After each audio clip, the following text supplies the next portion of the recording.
Hello friends, welcome back to my channel. তো চলো বন্ধুরা, আজ আমি তোমাদের সাথে একটা নতুন রেসিপি শেয়ার করব, তা হচ্ছে কাঁঠাল বীজের পাকোড়া।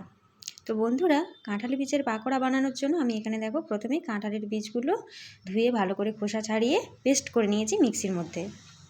তো এরপর আমি একে একে দিয়ে দেব রসুনের কুচি, আদা কুচি, কাঁচা লঙ্কা কুচি, পেঁয়াজের কুচি। এরপর দিয়ে দেব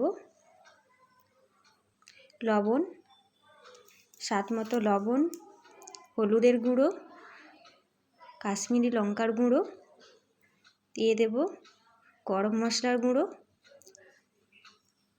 এরপরে দেব গোটা জিরে আর দেব খাবার সোডা।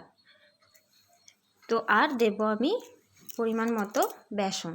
তো আমি এখানে 2 চামচ মতো বেসন দিয়েছি। তো এরপর আমি বেশ ভালো করে এটাকে মাখিয়ে নেব। তো এতে জল দেওয়ার কোনো প্রয়োজন হবে না, কারণ কাঁঠালের বীজের পেস্টটা নরম ছিল।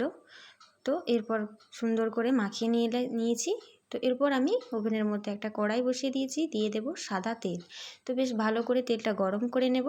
আর এরপর ছোট ছোট করে গরম তেলের মধ্যে দিয়ে দেব পাকোড়ার সাইজে।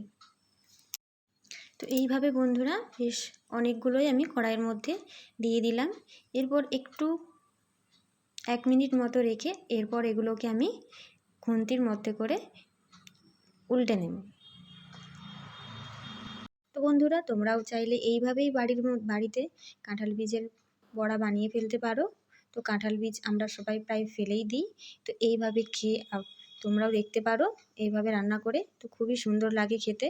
তো বন্ধুরা, আমার এই রেসিপিটি যদি তোমাদের ভালো লেগে থাকে, তাহলে অবশ্যই আমার চ্যানেলে আরও নতুন নতুন ভিডিও পাওয়ার জন্য আমার চ্যানেলটিকে সাবস্ক্রাইব করে রেখে দেবে। আর নিচে থাকা বেল আইকনটি অবশ্যই প্রেস করে দেবে।